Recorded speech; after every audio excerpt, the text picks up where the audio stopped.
इस वीडियो में हम आपको Lagrange method to undetermined multipliers यानी लैग्रांज विधि के बारे में बताएंगे।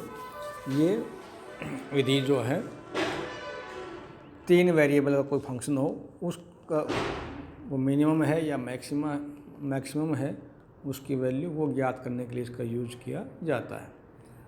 माना u is equal to 5xyz यानी u कोई तीन वेरिएबल का कोई फंक्शन है।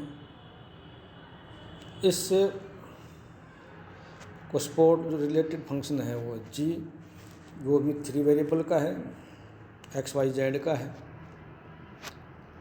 यदि हम du is equal to del phi by del x into dx plus del phi by del y into dy plus del phi upon del z into dz यानी u का हमने पार्शियल डेरिवेटिव कर दिया, u का हमने differentiation किया तो du अपने पास ही आ गया।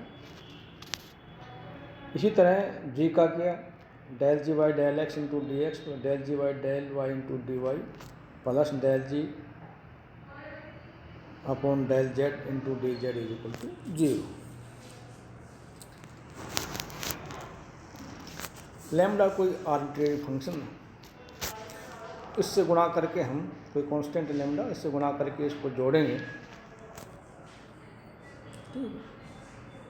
तो ये आ जाएगा du is equal to del phi by del x plus lambda del g by del x into dx plus del phi by del y plus lambda del g by del y plus del phi by del z plus lambda del g by del z into dz। समीकरण 3 और 4 को हमने जोड़ दिया। समीकरण 4 जो arbitrary है आपका ये फंक्शन g, इसको लैम्डा से गुणा करके हमने इसमें जोड़ा है, ठीक है। जहाँ लैम्डा जो फंक्शन है जो वेरिएबल है x y z का आर्बिट्रेरी फंक्शन है ये, इसलिए लैम्डा का निर्धारण करते हैं कि del phi by del z plus lambda del g by del z is equal to 0। यानी ये जो आपका है इसको हमने इस को 0 पुट करना है, तो ये यहाँ से आपके आ जाएगा। तो du आपके पास ये बच जाएगा, du is equal to del partial derivative phi with respect to x plus lambda partial derivative g with respect to x into dx plus partial derivative phi with respect to y plus lambda partial derivative g with respect to y into dy। क्योंकि यहाँ dx और dy के सवच्छेद मान के लिए शून्य है, इसलिए ये जो आपका है del phi by del x plus lambda del phi by del x is equal to 0 तथा del phi by del y plus lambda del g by del y is equal to 0। इन जो तीन आपने पास आ गए समीकरण 5 और 6, इन को हम 0 पुट करके यहाँ से हम x y z का मान प्राप्त कर सकते हैं, ठीक।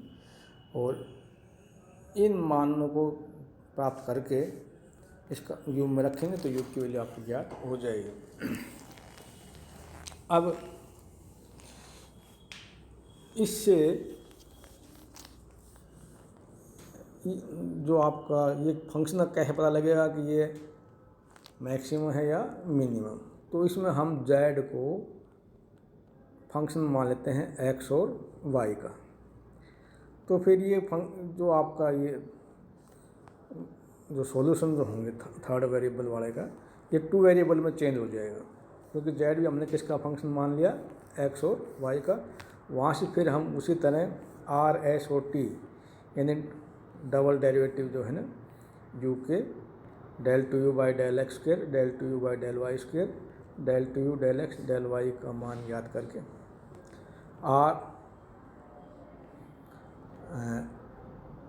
आर एस माइनस टी, जो आर एस टी होता है ना, तो R T minus S square greater than 0 आ जाएगा। तो हम इसका मान आर को पिछले वाले जो फार्मूला कहता है उसके अनुसार आर की वैल्यू देखेंगे, आर ग्रेटर देन 0 है या लेस देन 0। यदि आर ग्रेटर देन 0 है तो मिनिमम होगा, आर लेस देन 0 है तो वो मिनिमम होगा। कई किताबों में हम इसको अन्य सॉल्यूशन वैसे मेथड से भी सोल्व करते हैं। इसकी बजाय हम क्या कर लेते हैं, कोई नया फंक्शन मान लेते हैं एफ, कैपिटल एफ बराबर ये वाला u plus lambda g, f is equal to u plus lambda g. फिर हम वहाँ से del F by del x का मान, del F by del y का मान, del F by del z का मान निकाल लेते हैं, और फिर उनको बारी बारी से del F by del X, del F by del Y, del F by del Z को 0 पुट करेंगे, और वहाँ से उन इक्वेशंस के 3 जो समीकरण आएंगे उनकी मदद से हम एक्स वाई जेड का मान ज्ञात करेंगे, जो हमने पीछे क्लासेज में पढ़ा उनका उपयोग करके। ठीक है, उस मानों से फिर हम आप देखेंगे कि ये उन वैल्यूज़ पर इसका मान मैक्सिमम है या मिनिमम। ठीक।